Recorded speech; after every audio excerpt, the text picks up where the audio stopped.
ખેતી બચાવો સત્યાગ્રહ આંદોલનમાં કોંગી નેતા પ્રતાપ દુધાતે ભાજપના ધારાસભ્ય કુમાર કાનાણીને અભિનંદન આપ્યા। કમોસમી વરસાદને કારણે ખેડૂતોને ભારે નુકસાન થયું છે અને પીડિત ખેડૂતોને મદદ કરવાના હેતુ સાથે રાજ્ય સરકારને પત્ર પાઠવવા બદલ કુમાર કાનાણીની પ્રતાપ દુધાતે પ્રશંસા કરી છે।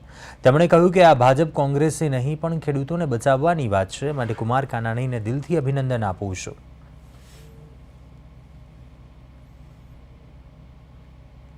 मैं એટલા માટે આ લોકોને યાદ કર્યા કે મેં ગઈકાલે 2 દિવસ પહેલાં એટલે કે પરમ દિવસે સવારમાં સ્ટેટમેન્ટ કર્યું હતું કે એક પણ જગ્યાએ સર્વે થવા નહીં દેતા, સામૂહિક સર્વે એટલે કે ગ્રામ પંચાયતમાં સર્વે કરજો।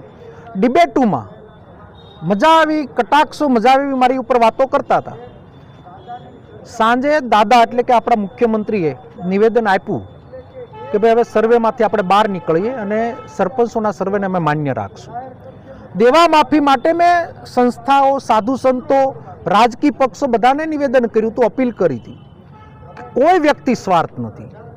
આજે હું સલામ કરીશ કુમારભાઈ કાનાણીને, ભારતીય જનતા પાર્ટીના 3 ટર્મના ધારાસભ્ય છે, ખેડૂતના દીકરા છે અને ખેડૂતના દીકરા તરીકે એણે ખેડૂતની વાતની રજૂઆત કરી, એટલે મંચ ઉપરથી એના એટલા માટે આવકાર્યા મેં કે સૌ બોલશું